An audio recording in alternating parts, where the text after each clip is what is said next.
Seja bem-vindo mais uma vez ao programa Porta de Hangar, o canal da aviação que vai semanalmente no YouTube.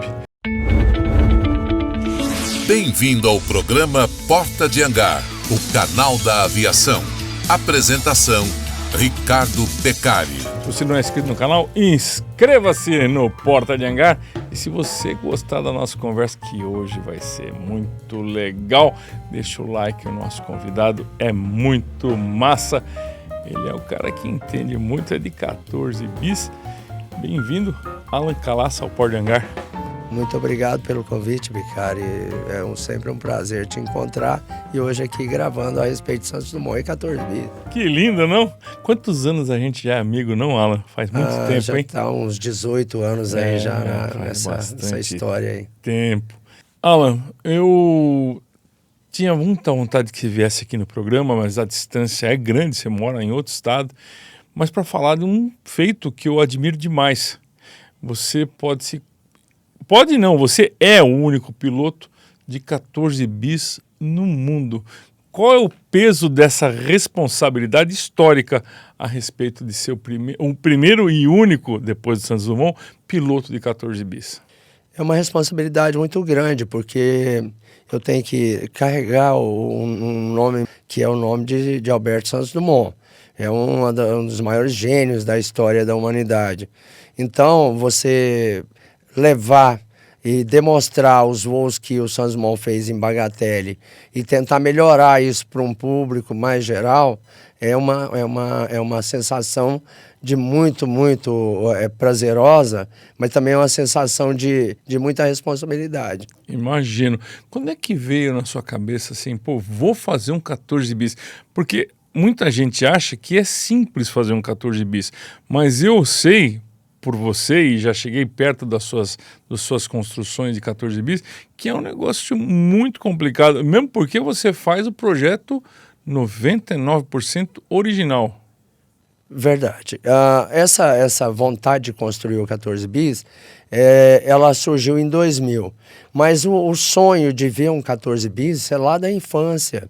Eu tinha 6 para 7 anos de idade, o meu pai me presenteou antes do meu aniversário um pouco, com uma nota de 10 mil réis, 10 mil cruzeiros. E de um lado tinha a figura do Santos Dumont, com aquele chapéu Panamá, e de outro o 14 bis, maravilhoso ali e tal. E a nota era novinha, tinha acabado de ser editada e impressa, né?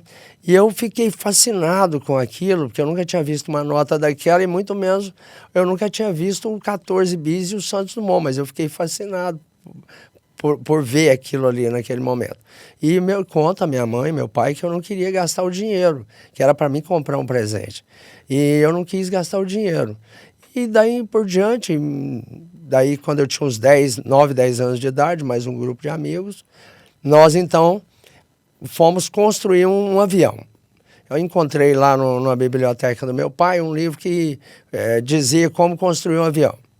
Aí eu chamei essa molecada toda, que eu era o líder da bagunça ali, e nós começamos então a construir um avião. Era tipo um Cessna 120, e a gente construiu esse avião e foi muito divulgado na época ali, porque as professoras da cidade do interior, uma Currutela, levavam as crianças para ver, mas o nosso pensamento era mais longe, era voar com aquilo, da molecada. Eu estava ali liderando a turma, mas todo mundo tinha o sonho de voar com o avião. É claro que jamais iria voar, porque era um monte de latas velhas e tal. E depois, com o passar do tempo, eu continuei cultivando a ideia de pilotar e ver um 14 bis. Meu foco era Santos Dumont, eu queria ver um 14 bis. Nos anos 2000, então, eu fui à França para ver o 14 bis que supostamente, que a literatura naquela época era muito fraca. Você não tinha muito escrito a respeito. E a internet ainda não tinha explodido. Aí eu fui para a França para ver o 14 bis que supostamente estaria lá. Chegando lá, não tinha 14 bis. Aí, conversando com o pessoal, eles me disseram que o 14 bis que estava lá no Museu Dallaire Era um 14 bis que foi doado pelo governo brasileiro em 1973, por ocasião do centenário de nascimento de Santos Dumont. Mas era uma réplica muito mal feita, com vários problemas, não obedecia o padrão de construção do 14 bis original, que era bambu, e eles optaram por descartar, doaram para a École de France. Eu, então, ali naquele momento, com aquela decepção, eu falei para o rapaz lá do museu, o curador, falei, olha, eu vou construir um 14 bis exatamente igual o de 1906 do Santos Dumont, então. Aí ele falou, vai mesmo? Me ironizando. Falei, vou. E aí eu comecei a pesquisar, ver livros, relatos de época, porque lá eles têm uma grande gama de material de época, revistas, eles têm fotografias, jornais. E eu comecei, então, a pesquisa. Como é que eu ia refazer? Aí eu descobri também que o Santos Dumont tinha colocado fogo no projeto original. Ah, você não tinha o projeto. Não tinha o projeto. Teve que ser por a mostrar a fotografia e fazer. Aí eu pensei, como é que eu vou fazer isso, né, meu Deus? Aí eu olhei, eu sabia ali já através das leituras que o tamanho da roda do 14 bis era uma aro 26. E sabia a altura de Santos Dumont, que era 1,49 m que ele tinha de altura. Pequenininho. Aí então eu peguei um paquímetro e comecei a medir as fotografias. Aí eu pegava essa escala e media a fotografia, e media o tamanho de Santos Dumont, a roda, e peguei aquilo ali como base. Aí, a partir daí, eu comecei a fazer o projeto, refazer de uma engenharia reversa, olhando fotografias, comecei a fazer o projeto. O mais difícil foi refazer o projeto. E lendo também relatos de Henri Farman, Charles Gabriel Voisin, Blériot, que os materiais empregados por Santos Dumont. E geômetras da época também relatavam algumas medidas. E eu pegava essas medidas, comparava e cheguei a criar uma fórmula matemática para corrigir as fotografias que eram tiradas em ângulos de 30 graus, 25, e trazê-las para um plano de 45, tanto na vertical como na horizontal. Para poder ficar com a medida correta. Para ficar com a medida correta. Foi aí que eu fiz lá uns 4 ou 5 projetos, refiz uns 4 ou 5 projetos até chegar no ideal. Fui descartando e cheguei realmente no projeto ideal. Em 2004, ele estava ali praticamente pronto. Mas o toque final mesmo foi em 2005. Aí eu comecei a construção, eu tinha ido à França novamente, comprei materiais que só existiam lá na época para o 14 bis, que eram linhas que o Santos Dumont usou na época, linhas enceradas. E a partir daí, eu comecei já a construção do 14 bis. O que eram os materiais? Eram bambu Canadá-Índia, o similar que tinha aqui no Brasil, o frejó, que também que ele levou daqui, também? é daqui, né, o frejó da Amazônia. O Santos Dumont tinha levado para a França, que fala-se muito em espruce, como uma madeira muito resistente para aviação. Não chega aos pés do frejó, né? Não chega. Ela tem, assim, 10% da resistência do frejó e a leveza. Aliás, os PT-19 da Força Aérea, que eram spruce, foram todos modificados para frejó aqui no Brasil. Só me tira uma dúvida, uma longarina de frejó, ela não pode ter nó, é isso? Exatamente. Mas, geralmente, o frejó, ela é uma linha contínua, ela não tem nó. Essa é a vantagem. Dificilmente. O spruce já tem vários segmentos de linhas que tornam nós ali, né? Justamente porque os galhos no pinheiro, ele brota com facilidade, né? E no frejó não, ele cria uma copa frondosa e sobe o caule dele, sobe liso e reto, né? É uma árvore alta, o frejó? O frejó é uma árvore muito alta, tipo um mogno, tipo uma árvore de mogno. E na floresta amazônica ele sobe para buscar a luz, né? Então fica um caule muito, muito grosso e reto. e fui atrás da seda também. A seda, por incrível que pareça, em 2006, 2005, o mesmo fabricante que fabricava para o Santos Dumont no Japão é o mesmo até hoje. A indústria é a mesma, eles não desfizeram a indústria. A seda que veio do Japão para mim para fazer o primeiro 14 bis, ela era exatamente a mesma seda que o Santos Dumont usou. O mesmo fabricante, a mesma família, porque o Santos Dumont conseguiu dar formas mais leves ao 14 bis, o Demoiselle, justamente porque ele usava uma gramatura 30, 26 gramas por metro quadrado. Imagina isso, o 14 bis ele gasta ali mais ou menos 200 metros quadrados de tecido. E aí você coloca aí um tecido com 30 gramas, você não tem nada de peso. Levíssimo. Levíssimo. Então, o bambu que o Santos Dumont usou para construir todo o 14 bis, ele era de 1 polegada para baixo. Imagina isso, rapaz. Com resistência, né? Uma polegada abaixo. Aí, eu então comecei a construir o 14 bis. Mas deixa eu te fazer uma pergunta. Eu tenho que te cortar porque as dúvidas surgem. Sem problema. A seda usada, eles passavam dope, algum tipo de dope ou não? Era esticado na mão? Não, a seda usada, depois você vai ver os detalhes do 14 bis, como é que estica a seda. A impermeabilização era feita com a fécula de mandioca, que é o grude, que a gente faz pipa, que usava para engomar a roupa. Sim. Exatamente isso, é o que eu faço até hoje. Eu cozinho a fécula de mandioca, aí você coloca um dispersante, que é o limão, ele dispersa as moléculas ali, e você consegue, então, impermeabilizar o 14 bis, que fica perfeito. Fica esticadinho. Eu já peguei lá no seu 14 bis lá em Bauru. Pô, é maravilhoso fica o trabalho. Fica parecendo um dope, né? Fica parecendo um dope. Uma pergunta que eu tenho de fazer é o bambu. O bambu, ele tem várias medidas, tem vários formatos. Nunca é o mesmo. Como é que você faz com isso aí?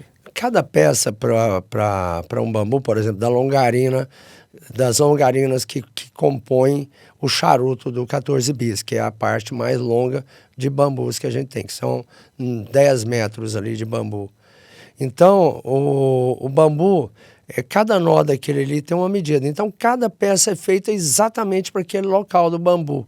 Aí nós fazemos a medida, vai ali, corta o anel, coloca naquele lugar, ajusta, depois de ajustado a gente tira, aí vai fazer a solda. Então, cada peça é feita uma a uma para cada lugar do bambu. Para cada conexão. E essas peças eram exatamente, não estou falando que a peça seja igual, mas era exatamente o método que o Santos Dumont usava? Exatamente o mesmo método. Hoje, em 2005, o Brigadeiro Bering, do Museu Aeroespacial do Rio de Janeiro, ele era o diretor. O Brigadeiro Bering foi até Cotia, lá no Semucan, que era um depósito lá do Semucan em Cotia, para pegar o Jaú, o avião do João Ribeiro de Barro que estava lá, que a Força Aérea iria devolver à Polícia de São Paulo, que era proprietária. Aliás, quem reformou esse avião foi a Helipark, um trabalho excelente para a Helipark, parabéns. Aí o Bering foi que precisava fazer essa devolução, ele estava a cargo do Museu Aeroespacial do Rio. Então ele chegou lá, no Semucan, e olhando em cima das caixas de algumas coisas do Jaú, ele viu um cesto, porque ele já tinha visto o meu cesto construído, do 14 bis. Ele viu um cesto assim, tirou umas fotos e mandou para mim. Falou, eu vi um cesto aqui muito parecido com o cesto do seu 14 bis, que você construiu. E você não quer vir dar aqui uma olhada? Porque aqui tem umas coisas também da Fundação Santos Dumont. Pode ser que esse cesto tenha alguma coisa a ver. Era o original. Nós chegamos lá para analisar, era o cesto original, estava jogado lá. Mas porque ninguém tinha o conhecimento que quando o Santos Dumont caiu com o 14 bis lá em Isis Molinot, 4 de abril de 1907, ele, então, em San Siro, não foi Ismolino, ele caiu em San Siro. Ele, nos campos de San Siro. Ele, então, cortou ali a estrutura que envolve o cesto de pilotagem, a nacelle de pilotagem, e o cesto, e trouxe aquilo e doou para o Museu Paulista. E o Museu Paulista, a gente só descobriu isso depois, por sua vez, doou isso para a Fundação Santos Dumont. E aí o que aconteceu? Nós pegamos esse cesto, medimos ele, tudo, e pegou o cesto que eu tinha construído e mais a estrutura. A maior diferença que existia, ainda não sabia que o meu projeto estava certo 100%.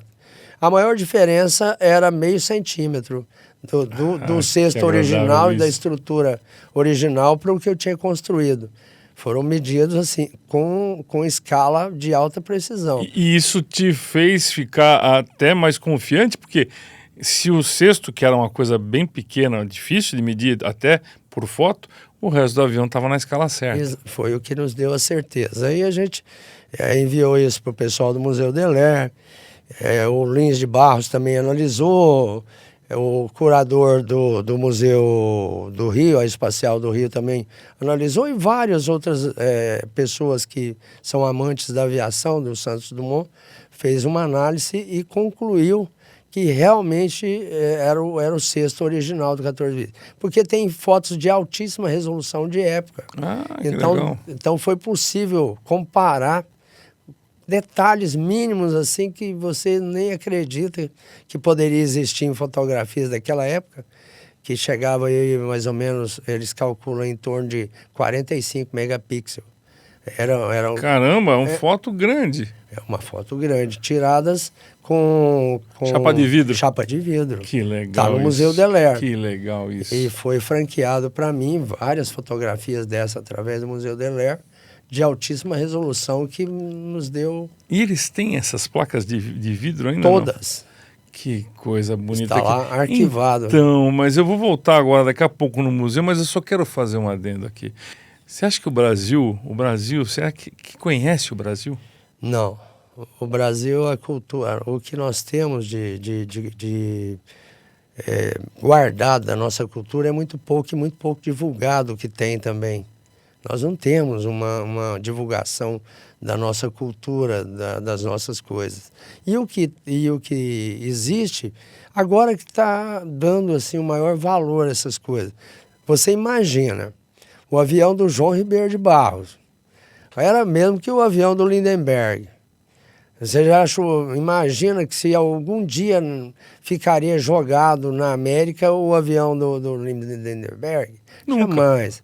Você imagina a importância que era o avião do João Ribeiro de Barros para nós, porque antes do Sacadura Cabral e o Gago Coutinho... Aliás, que ninguém conhece esses nomes, né? Não. Ninguém, só quem é da aviação. Só quem é da aviação.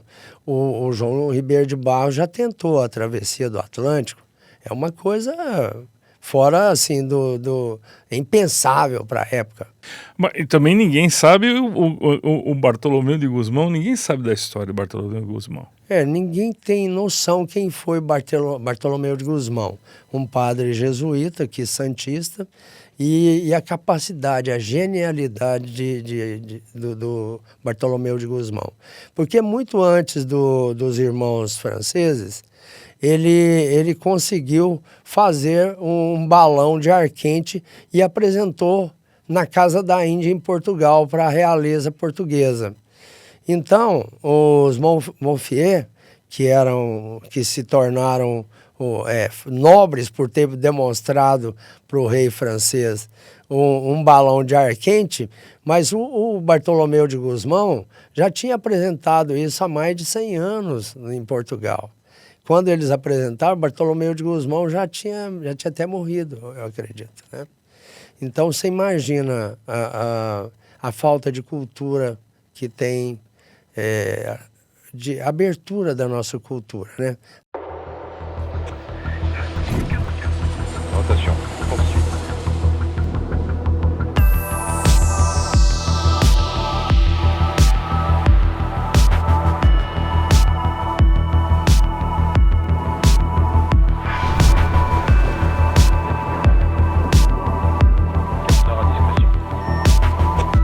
Poucas empresas têm a mesma paixão pela inovação encontradas na Dassault.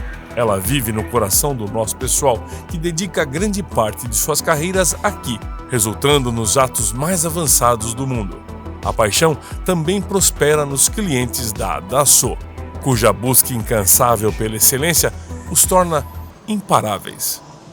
Dassault Falcon, projetado com paixão. No Porta de Hangar tomamos o café Sete Senhoras, um café com blend especial, em grãos, pó, cápsula ou embalagem especial para a sua empresa. O padre Bartolomeu de Gusmão morreu meio que abandonado na Espanha, num monastério na Espanha. Um grande cientista, um grande nome.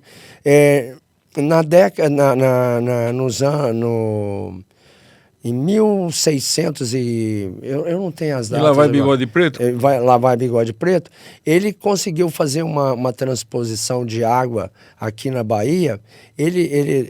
O convento era no alto e tinha embaixo um riacho. E estava muito difícil a água. Ele conseguiu bombear água do riacho até a montanha para o monastério. E você imagina a engenharia que ele criou para fazer isso. Podia ser até, o Bartolomeu de Gusmão naquela época podia ser taxado como na Inquisição. Pela Inquisição. O pessoal achar que ele é bruxo. Como um bruxo, mais, né? Como um místico ali.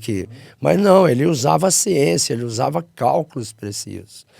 E você veja bem, o Santos Dumont, quando chegou na aviação em 1896, que ele mudou para a França, e quando ele fez o primeiro voo, o Santos Dumont voou num balão de 2.200 metros cúbicos de gás de hidrogênio que fora fabricado pelo Moucheron e Lanchambre. O Santos Dumont analisou aquele balão daquele tamanho, com cordas de marítimas e tecido de algodão, e impregnado com breu e bretume. A impermeabilização era feita assim, breu e bretume. O Santos betume, né, na verdade, betume. O Santos Dumont, ele fez o seguinte, ele projetou o Balão Brasil. Qual que era o tamanho do Balão Brasil? 200 metros cúbicos, 196 metros cúbicos. Para uma pessoa. Para uma pessoa, com gás de hidrogênio. Ele já começou a produzir o próprio gás de hidrogênio, por arrasto químico, usando o ácido sulfúrico e limalha de ferro. Ali ele já começou a causar um problema ali com os construtores de balões. Ele saiu de 2.000 e pedrada aí de gás para 200. O invólucro que eles usavam, algodão, o Santos Dumont já usou a seda japonesa, que já diminuiu o peso enormemente. Sensivelmente. O balão que eles usavam cestos enormes, que daria para carregar ali 10 pessoas, o Santos Dumont já fez um cesto que carregava 1 ou 2 pessoas só. E nessa caminhada dele, ele foi evoluindo na aviação. Por quê? Porque ele desenhava só coisas leves e com grande capacidade de resistência, tanto resistência mecânica como resistência física, né? Na composição. O Santos Dumont, ele cria ali uma nova era na aeroestação francesa, porque ali eles faziam só balões enormes e tal. Logo depois ele já coloca o motor a combustão no balão número 1, que ele já tenta ali um voo dirigido, porque ele não aceitava ser jogado ao vento, e o vento é que tocava ele para onde que ele já queria dar direção. Ele é o pai do dirigível. Ele é o pai do dirigível, né? Ele começou num balão esférico, tentando ali dar direção, mas logo depois ele já mudou para a forma de charuto, né? E ali o Santos Dumont começa a criar inventos que colocou a Paris, o mundo, em alerta, né? Quem é esse cara? O que ele está fazendo? Ele era conhecido mundialmente, né? Ele era o showman naquela época. Eu acho que o número 6, o balão número 6, o dirigível número 6, foi o que projetou mais ainda, que ele conseguiu contornar a Torre Eiffel. Quando ele ganha ali o prêmio Deutsch, que ele faz, sai de Nui, contorna a Torre Eiffel em 30 minutos que em e volta. Isso foi em 1901. 1901. Quando ele faz isso, que ele ganha ali o prêmio Deutsch, ali estava, Zeppelin estava na Alemanha tentando fazer balões, N franceses, nós tínhamos ali o Severo, Augusto Severo, o brasileiro que sofreu um acidente e morreu em Paris, que o balão dele explodiu, também estava tentando dar uma dirigibilidade maior aos balões. Todos heróis, né? Todos são heróis da época, né? Você vê o cara, um entusiasta da aviação, Augusto Severo era assim um cara daquele apaixonado pelo balonismo. Ainda não tinha, ninguém estava ainda estudando enormemente a criação do avião, né? Existem relatos saindo aqui do balão, indo lá, para você ter uma ideia, existem relatos, por exemplo, o Richard Pearse, o neozelandês. O Diff Diff, que é um escritor, que escreveu até um livro a respeito da minha pessoa e Santos Dumont, ele conta no livro que o Richard Pearse, e existe fotografias e N provas como as provas até mais contundentes do que as provas do Wright Brothers. Ele conta no livro e mostra resquícios do avião do Richard Pearse que voou na Nova Zelândia em 1901. Mas também não tem uma coisa oficial, mais ou menos igual a história dos Wright Brothers.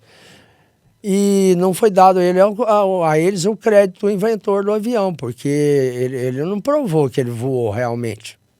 O Santos Dumont, quando contorna a Torre Eiffel, ali ele dá ao mundo a prova da capacidade dele e provar para o mundo que era possível navegar com dirigibilidade. Essa era uma coisa importante para a época. Portanto, sempre as grandes mentes são taxadas pelos burocratas, né? O pessoal do Aeroclube de França não queria dar o prêmio para o Santos Dumont porque achava que ele tinha que pousar o balão, não passar em cima de nuvem. E a dor de cotovelo? E a dor de cotovelo estava Como ali é que fica? escrita. E aí, então, quando ele ganha o prêmio Deutsch, ele dá ali um norte para o balonismo, que era possível ter um balão dirigível. Portanto, logo depois disso, o Graf Zeppelin já começou a produzir balões com grandes estruturas metálicas, enormes balões aí começou a evoluir. É o famoso ovo de Colombo, que você sabe. De pé. Meu amigo, o rei procurando quem colocava um ovo de pé. Não achava. O Colombo chegou lá e bateu o ovo, quebrou o fundo dele e botou ele em pé. Ponto. Aí todo mundo vai, mas assim, até o rei falou, até eu faço assim. Mas está de pé. Mas está de pé. Mas eu faço, mas não fez.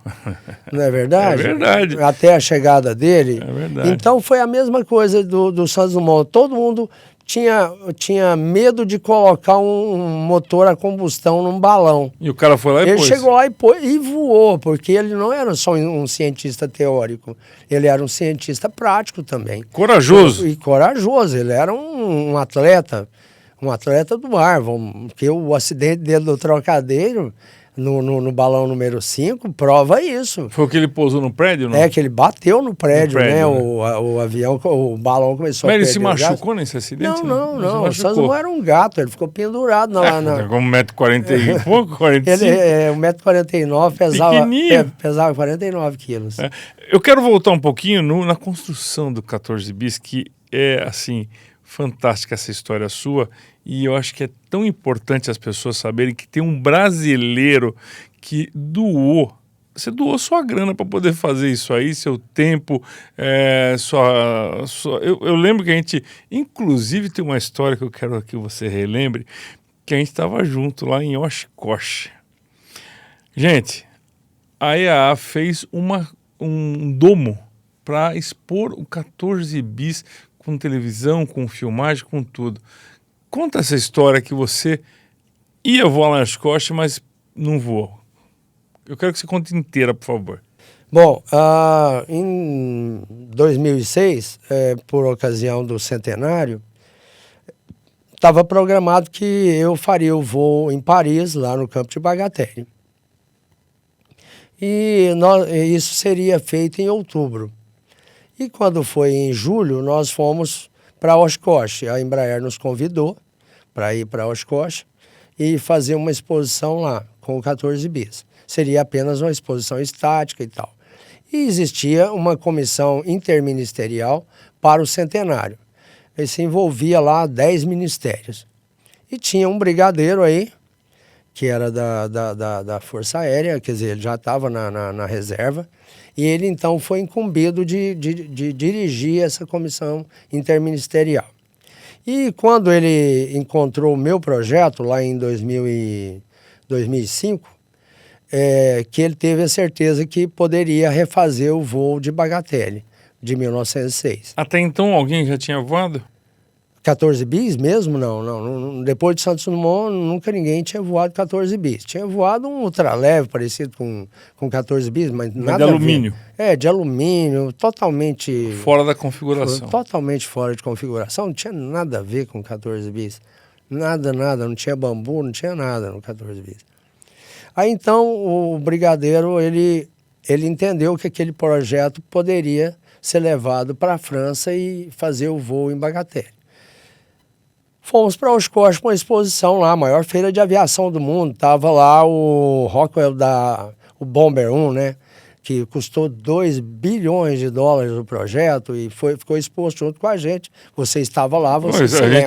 Estávamos juntos, só juntos, 14, né? 14 não, 17 anos, é isso? 17 anos atrás. A gente estava junto lá. E você se lembra que nos deram uma posição de honra, que era na Shell Square ali, o ponto mais nobre de Oshkosh. E a gente fez ali um hangarete, né, onde estava o 14 bis. Era um domo, né? O domo era o receptivo do pessoal do 14 bis, que a Embraer, juntamente com o FA e o EA, fizeram para nós. Estava ali para ser um local de autoridades, né? E era enorme do 14 bis, era gigante. 14 bis, era uma estrutura enorme. E aí o que aconteceu? O Tom Poberezzi, que era o filho do fundador da feira do IAA... Que infelizmente faleceu agora há pouco tempo, né? Infelizmente. Ele já tinha até passado o bastão para o genro, né? Que está tocando lá o Oshkosh Air Show. O Tom Poberezzi, então, vai lá visitar o 14 bis, porque estava um sucesso danado, mesmo antes de começar a feira. Deixa eu só falar um comentário com o pessoal, gente. Tom Poberezzi é filho do Paul Poberezzi, que são os fundadores da EAA, um entusiasta e piloto, inclusive, de demonstração voo acrobático. Eles tiveram um grupo de 3 aviões, agora não vou lembrar o nome, mas enfim, eles eram uma lenda na aviação acrobática. Uma lenda, ele é uma lenda, entusiasta, né? Entusiasta. Doaram a fazenda para fazer o IAA, né? Exatamente. Que é o EAA.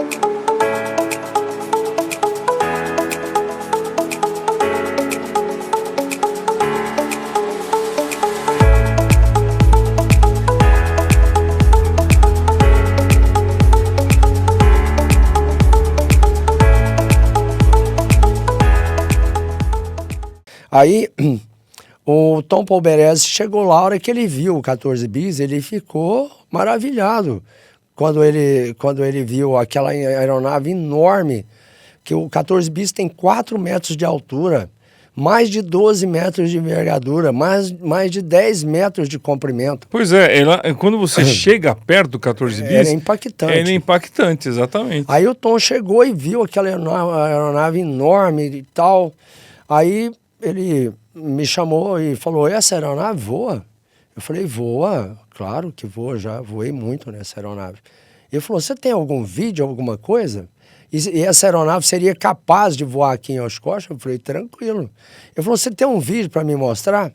E nesse momento ele estava junto com uma outra pessoa, Era uma pessoa, um americano alto e tal. Você nem assim. sabia quem era o cara. Eu não sabia quem era, estava junto com o Tom Polberese. Essa surpresa, né? O Tom eu sabia que era um cara, que o Tom era uma figurinha marcada, né?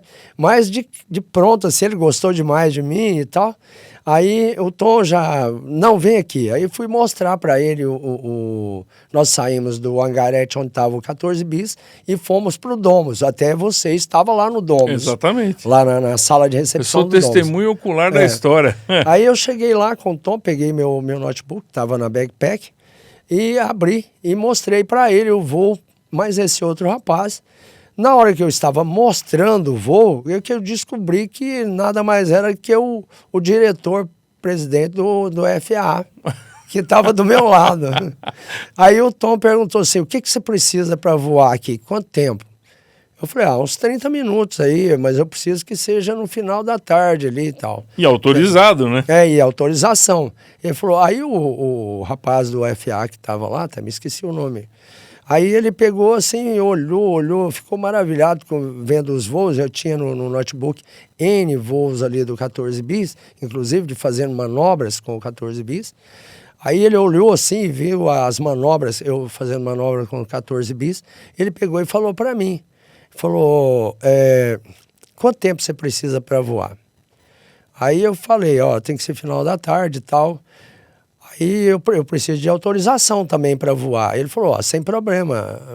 Aí o menino do FAA pegou um papel e começou a escrever. Mas eu lembro que foi o papel da mesa. O papel da mesa, um papel Chamex estava lá. Tinha um papel Chamex. Papel de pão, vamos dizer assim. Um papel de pão. Ele pegou um papel Chamex, perguntou meu nome, né? Ele já sabia, mas ele falou como que se escreve. Eu soletrei para ele, escreveu o meu nome e colocou lá a autorização do FAA, autorizando, o diretor do FAA e tal, autorizando eu voar em solo americano, onde fosse necessário fazer uma apresentação. Ou seja, estava liberado para voar nos Estados Unidos. Liberado para voar nos Estados Unidos, em Oshkosh. Que dificuldade para autorizar. Foi muita dificuldade. Ele gastou lá 5 minutos para terminar o manuscrito e com assinou. Carimbo, hein? E ainda tirou um carimbinho. Um carimbinho no bolso. Lá. Olha, gente, eu já contei essa história para um monte de gente. As pessoas não acreditam. Tá aqui, o dono da história. É muito bacana essa história. Aí ele me perguntou, tinha um detalhe que ele me perguntou que eu até esqueci de mencionar isso para você. Ele falou assim, mas eu não vi rádio não vi bateria nem rádio no avião. Não no dá. 14 bis. Eu falei, não tem, ele não tem bateria, a partida é na mão. E ele falou, e não tem rádio lá também. Eu falei, realmente não tem rádio. Ele falou, também não vai precisar de rádio, que a pista vai ficar só para você a partir das 5 da tarde de sábado. Que legal. No encerramento de Oshkosh. Sábado, o melhor dia de Oshkosh. Do encerramento de Oshkosh.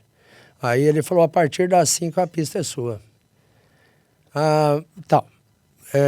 Continuei batendo papo com eles ali, mostrando mais coisas do 14 bis.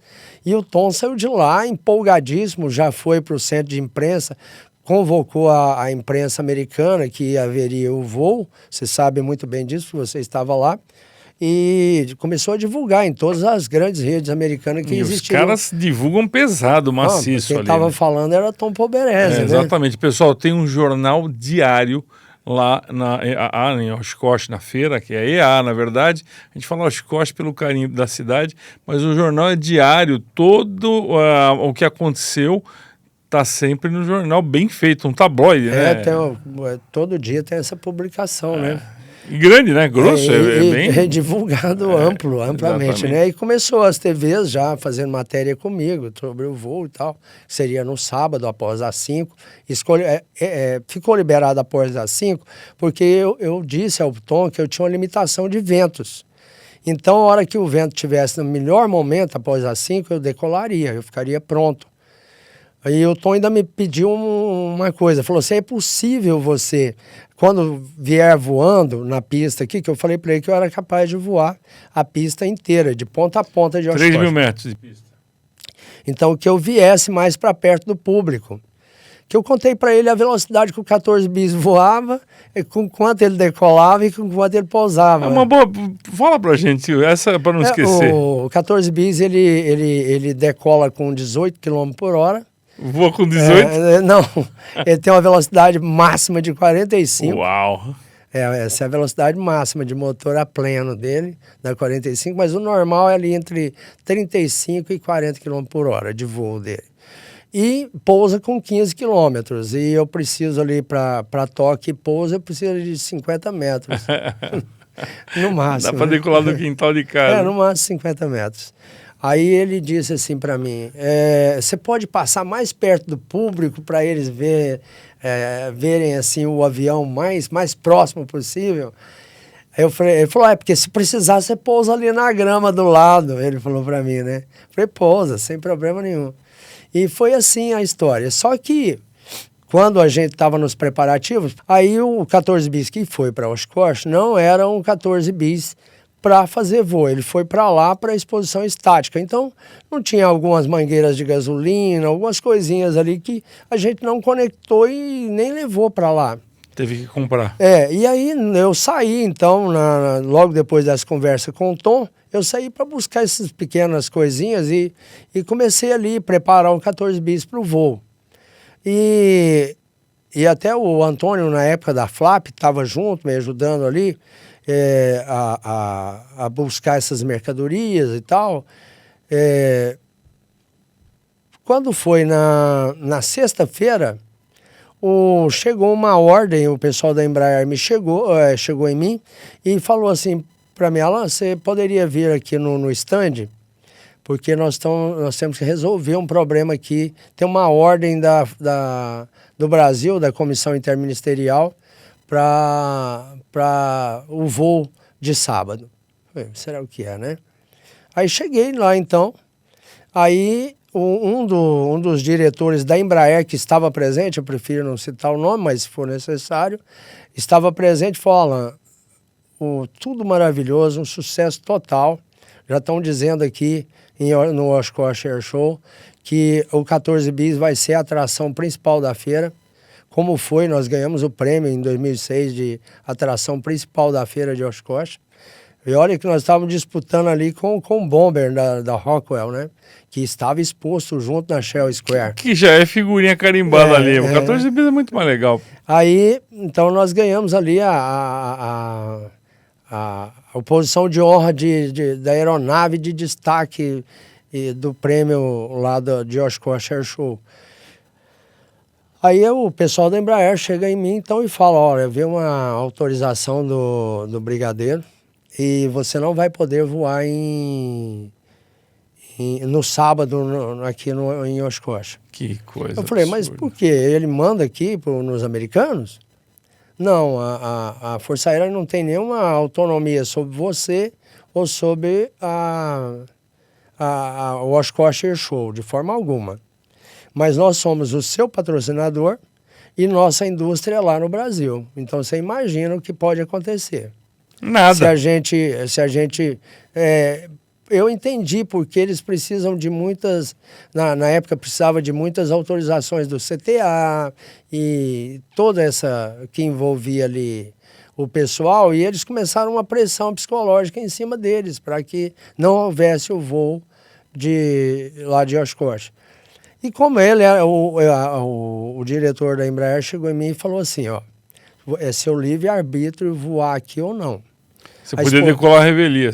Você pode decolar tranquilamente, o avião é seu, nós somos apenas seu patrocinador. Só que vai nos prejudicar. E fica a sua escolha. Já está maravilhoso aqui, nós estamos satisfeitíssimos com o resultado que tem acontecido aqui em Oshkosh, no Air Show. E agora, o voo é você que decide. E chamou o Tom Polberese e relatou para ele. O Tom, então, entendeu que aquilo iria prejudicar em algum momento ali a Embraer. E cancelou. Então, nós cancelamos ali naquele momento. Que é cliente dele também, né? Que é cliente dele, né? Então, o Tom Polberese e a Embraer decidiram ali, que você mencionou, eram ligados, né, a Embraer. E então ficou decidido que não faria ali o voo mais para não prejudicar ninguém. Eu não me sentiria prejudicado porque, na verdade, eles me prejudicaram logo depois, que era o voo de Paris que era para que eu fizesse o voo de Paris. Tanto poderia ser... eu tinha treinado a Aline, filha, para voar. Eu sentava em cima da asa do 14 bis, colocava ela no meio das pernas e voava sem cinto, sem nada ali. Vocês dois? Eu e a Aline, Duplo filha. comando? Duplo comando. Tem imagens, filmes de época eu fazendo isso. Porque se fosse necessário ela voar em Paris, ela voaria. Não seria um voo assim, 100% com a qualidade que eu consigo. Mas ela conseguiria voar perfeitamente lá em Paris, que era só um voozinho de 250 metros ali, 220 metros. Mas eu conseguiria fazer o voo ali de Campo Bagatelle ponta a ponta. Até uma curva ali para fazer uma graça seria possível. A Black Hawk Aerospace é uma empresa especialista na melhoria do desempenho de aeronaves, aumentando as capacidades de voo para níveis incomparáveis, com valores competitivos se comparado à compra de um novo. Melhoramos o desempenho de aviões como King Air, Pilatus e Caravan. Saiba mais em blackhawk.aero. aerostoreaviation.com, soluções em aviação. E aí, estava tudo preparado para a gente voar em Paris. Só que na última hora, o brigadeiro, então, esse brigadeiro que era presidente da comissão interministerial, ele vai e nos tira do voo de Paris. E resolveu levar um outro avião para Paris para voar. Que é o de alumínio. Não, era de pau e bambu esse que foi para Paris. E mais um tecido lá, a cangalha que eles levaram para lá, que não tinha nada a ver. E o avião não voava e nem o piloto sabia pilotar aquele avião, que também não voava. E deu no que deu, o avião arrancou a asa na corrida lá, em frente às câmeras do mundo inteiro, causou um vexame, assim, mas... O que você não ia fazer, porque eu já vi você voar em tantos lugares. Na fazenda do falecido Fernando Botelhos fez um voo maravilhoso. Em Pirassununga, eu fiz a foto, você decolando e a fumaça passando atrás de você. Lá em Bauru, né? Já fiz voar várias vezes. Em lugares que eu voei, né? Esse é só um assim pra gente. Eu voei em Fortaleza, quase todas as capitais do Brasil. Goiânia, Brasília. Agora você como como é que eu posso dizer, um entusiasta, vamos dizer assim, um cientista, enfim, já tomou algum tombo com o 14 bis ou não? Como o Santos Dumont tomou isso? Um avião crítico de voar, né? O mais grave dos acidentes, incidente sempre acontece ali, porque ele é de bambu, sempre tem alguma coisinha que tem que ajustar ali, mas nunca que foi uma coisa grave. É assim, o que deu um susto, mas que também não chega a ser uma coisa grave, foi o acidente de Bauru, que eu decolei para fazer a passagem junto com a esquadrilha da fumaça, o esquadrão. E quando eu decolei, o vento estava alinhado, estava um vento forte, mas alinhado. Você estava presente nesse voo? Opa, eu vi ao vivo. Pois é, aí eu decolei, vento totalmente alinhado. Para mim, aquela estava com 12 nós o vento, mas estava tranquilo, alinhadinho. E aí eu decolei, a hora que eu nivelei o avião, em segundo que eu nivelei o avião, tomei uma rajada. Eu lembro. No través da pista ali que me levou até o chão. Fiz uns cálculos depois com o vídeo, eu acredito que eu bati ali a 25 km por hora no máximo, no chão, com o 14 bis. Não dá para morrer. Ainda tem um impacto, que é a absorção de impacto, porque é tudo bambu, né? E o canar, que é o que chega no chão primeiro, ainda tinha ali todo o charuto que vem desintegrando. E quando chegou ali que ele quebra em cima de mim, ali já não tinha mais nenhuma... A inércia já tinha sido totalmente quebrada, né? Não tinha mais energia nenhuma. Então eu nem arranhei. Aliás, eu arranhei, porque o pessoal chegou lá, a hora que viu o 14 bis todo quebrado em cima de mim, me puxaram pro braço, eu segurando o tanque de gasolina, que tinha despencado na minha cabeça. Que é o mais crítico, né? Mas segurando o tanque porque ele estava em cima da minha cabeça. Eles acharam que estava perigoso ali, e já uma das pessoas chegaram lá e pegou, me arrastou pelo braço. Aí você arranhou. Eu saí arranhando assim, as costas nas grades de bambu lá. Mas foi isso aí. Alan Calaça, eu vou te chamar de Calaça, tá? Desculpa. Ô Calaça, você disse que o avião é 99% original. Isso. E o motor? Como é que você fez? O motor foi uma das partes mais fáceis do 14 bis, foi o motor.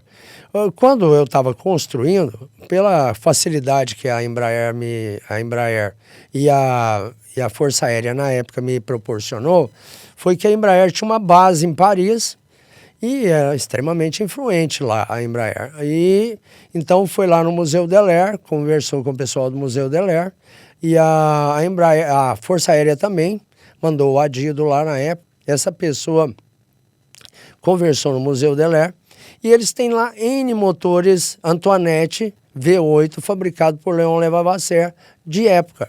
A consultoria da Aerotrading vai além do processo de importação. Seus profissionais atuam para definir qual o modelo mais adequado à necessidade do cliente.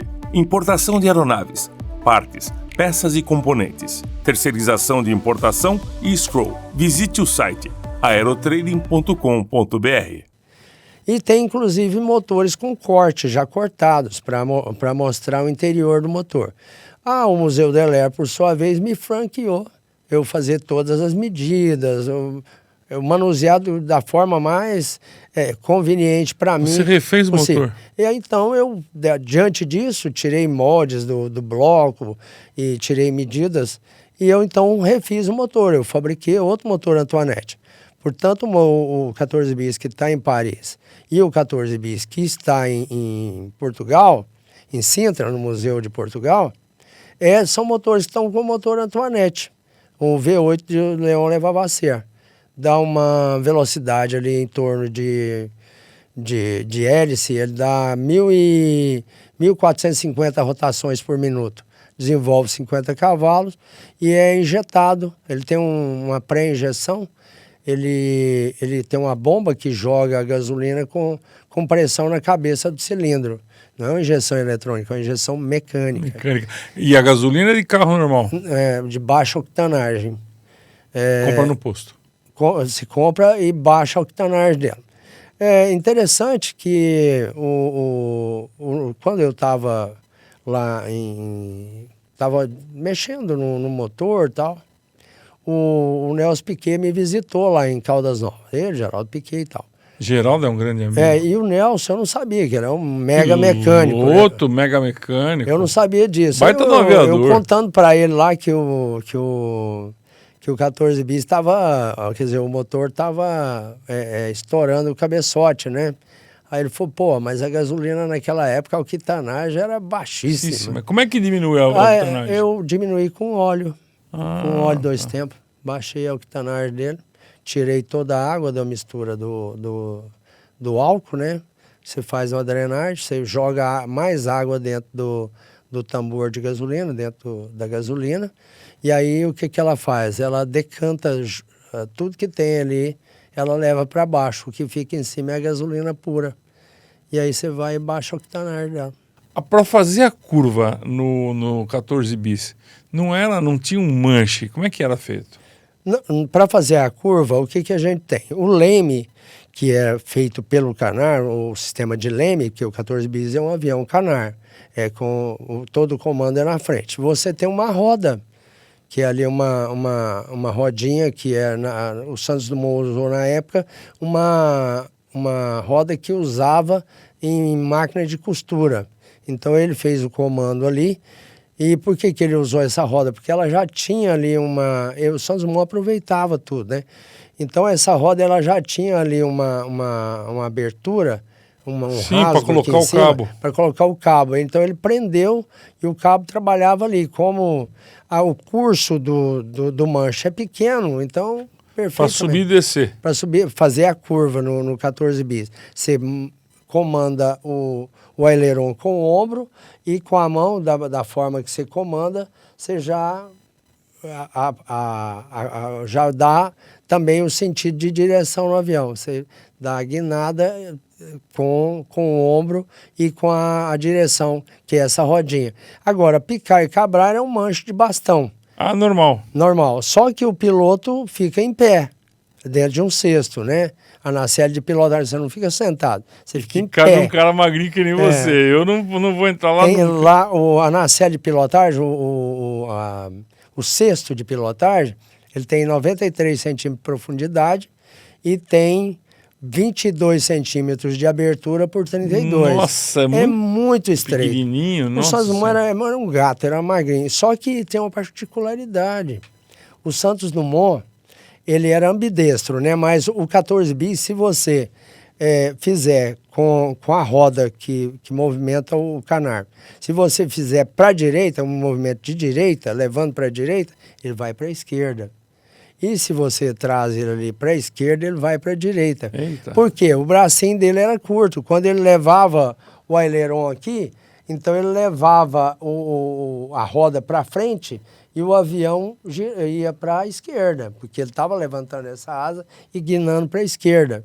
E quando ele fazia o contrário, que ele movimentava esse braço, ele trazia a roda. Entendeu? Que então, rolo, hein?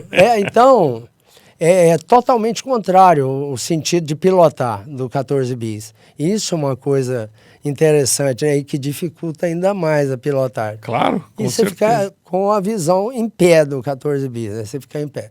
E ele tem uma arfagem... Você fica o quê? 5 metros de altura? Não, do cesto ali...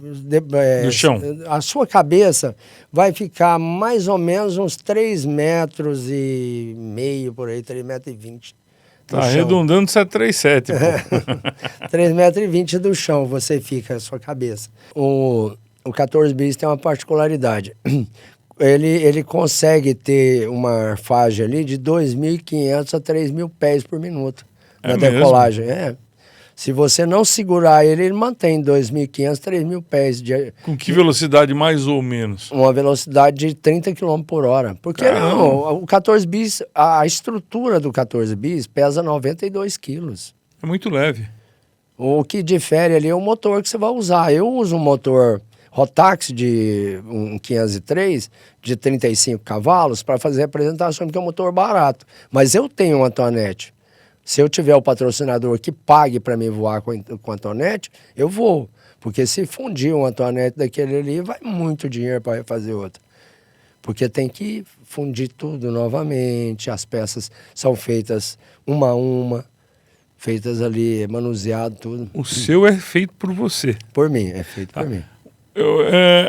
Qual foi a sensação? Você fala, bom, tá pronto o avião. E agora? Será que voa? Qual foi a primeira sensação? Aliás, onde foi a primeira decolagem e a sensação de decolar, a emoção que você teve na hora da decolagem, que deu certo? Bom, quando o 14 bis ficou pronto, tinha um piloto lá que já tinha se posicionado como piloto 14 bis e tal. Mas ele não conseguia voar o 14 bis. Toda vez que tentava, quebrava o 14 bis. Quebrava uma coisinha pequena aqui, outra ali, quebrava um canar, quebrava uma patinha, que é a que segura, que estão exatamente abaixo das asas, para a asa não tocar no chão. Sempre tinha um probleminha ali, quebrava uma roda, porque ele tentava decolar, não conseguia segurar e tal. Aí um dia um funcionário meu falou assim, Alain, esse cara tinha viajado,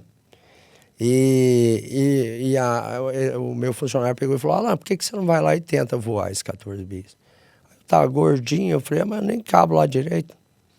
Eu nem vou entrar lá direito. Ele vai quebrar a cesta. Vai quebrar a cesta. Ele falou, não, tenta lá, vamos lá, vamos tentar, vamos lá à tardezinha tentar.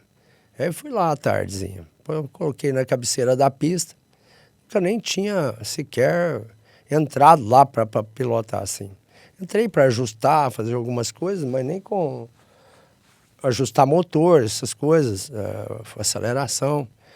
E aí eu vou para a cabeceira da pista. Já estava bem de tardezinha lá em Caldas Novas. Os meninos até ligaram o balizamento lá, entusiastas também lá do aeroporto, foram lá e ligaram o balizamento. Ficou até bonito. Aí eu fui dando motor, e começou a correr. Eu empolguei, eu falei, agora eu vou decolar. Eu decolei mesmo, decolei e já voei. Aviador nato. Eu voei, eu pousei na frente. Decolei de novo, pousei na pista, lá tem 2.100 metros. Aí decolar, pousar na frente, decolar, pousar na frente. Assim, dá aqueles pulinhos, né?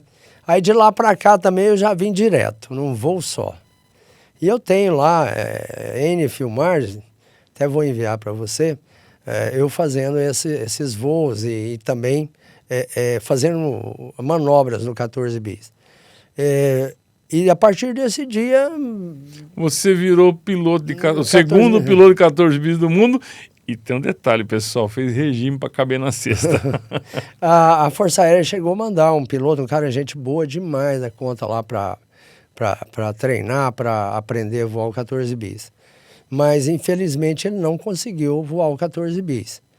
E ele sofreu um acidente lá, quebrou o 14 bis todinho, até tivemos que descartar essa réplica na época, que era uma réplica treinador, né? Tivemos que descartar. Mas a Embraer tinha pagado o seguro e tal, cobriu tudo. Mas nesse dia, realmente eu fiquei com muito medo do piloto morrer, o menino. Se machucou? Não se machucou, mas por nada que o 14 bis vira no dorso com ele. Ele assustou e cortou o motor, ele assustou com a arfagem do 14 bis.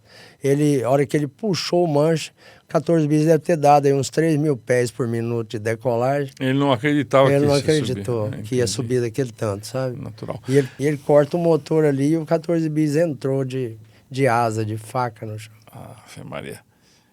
Alan, o que é preciso para que as pessoas, as empresas, ajudem o Alan Calaça a construir mais 14 bis, mostrar mais esse avião? O que é preciso?